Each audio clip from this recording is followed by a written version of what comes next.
بسم اللہ الرحمن الرحیم، نواں مخرج، زبان کا کنارہ اور کچھ حصہ زبان کی کروٹ کا، ادنا حافہ، زبان کی کروٹ کا تھوڑا سا حصہ، مع طرف لسان، وہ بھی زبان کا کنارہ ہی ہوتا ہے، لیکن دیکھیں ہم نے فرق پڑا تھا، طرف لسان کہتے ہیں زبان کے اس کنارے کو جو دانتوں کے ساتھ لگتا ہے، اور حافہ کہتے ہیں زبان کے اس کنارے کو جو پیچھے داڑھوں کے ساتھ لگتا ہے۔ تو کچھ حصہ زبان کی کروٹ کا یعنی ادنا حافہ مع طرف لسان، جب اوپر کے تین دانتوں اور ایک داڑھ کے مسوڑوں سے لگے تو لام نکلتا ہے، لام۔ فائدہ، اس کو بھی غات کی طرح دائیں جانب سے یا بائیں جانب سے یا دونوں جانب سے ایک ساتھ نکالنا صحیح ہے، مگر دائیں جانب سے نکالنا زیادہ مشہور اور آسان ہے۔ 10واں مخرج، زبان کا کنارہ جب اوپر کے تین دانتوں کے مسوڑوں سے لگے تو نون نکلتا ہے، آسان ہے یہ تو، نون۔ 11واں مخرج، زبان کا کنارہ جب اوپر کے سامنے والے دو دانتوں کے مسوڑوں سے لگے اور زبان کی پشت تالوں کی طرف اٹھے تو را نکلتا ہے، را۔ مسوڑوں سے لگ رہا ہے نا، اوپر دانتوں کے اوپر مسوڑوں سے۔ 12واں مخرج، زبان کی نوک جب سنایا علیا، سامنے والے اوپر والے دو دانت، سامنے کے اوپر والے دو دانت کی جڑ سے لگے تو طا، دال اور تا نکلتے ہیں۔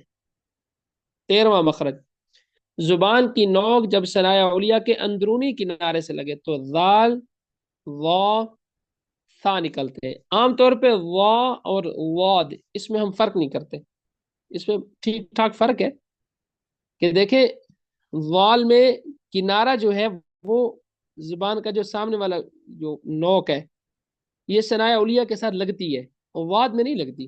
واد میں اگر لگ رہی ہے تو پھر واد کا مخرج آپ صحیح نہیں ادا کر رہے، واد اس میں نہیں نکالیں گے، لگائیں گے اس میں لگائیں گے واد، اور اس میں نہیں لگانا یہ اس میں تھوڑا موٹا بھی کم ہوتا ہے واد۔ 15واں مخرج، ثنایا علیا کے کنارے جب نچلے ہونٹ کے اندرونی حصے سے لگے یعنی تری والے حصے سے تو اس سے فا نکلتا ہے، فا۔ 16واں مخرج، دونوں ہونٹ اس سے با میم اور واو غیر مدہ یعنی واو متحرک اور واو لین نکلتے ہیں، واو متحرک اور واو لین۔ خوف، خوف، دونوں ہونٹ اس سے با میم اور واو غیر مدہ، کیونکہ واو مدہ تو اس سے نکل جاتا ہے نا پیچھے خالی جگہ سے، اور واو لین اور واو متحرک یہ ہونٹوں سے ادا ہوتے ہیں۔ فرق، دونوں ہونٹوں کے تری والے حصے کو ملانے سے با نکلتا ہے۔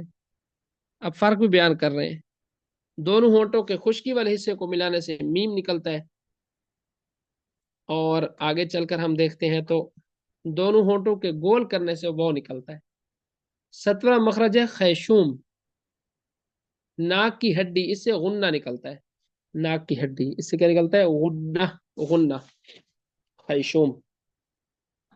اب کل یہ تمرین ہے، تو تمرین میں سب سے زیادہ آپ نے جس چیز پر زور دینا ہے وہ مخارج پر دینا ہے، اور مخارج کا سوال بھی زیادہ ہوتا ہے۔ مخرج آپ ایک ایک کر کے، دو دو کر کے بھی یاد کریں گے تو انشاءاللہ مخارج آپ کو اچھے سے یاد ہو جائیں گے۔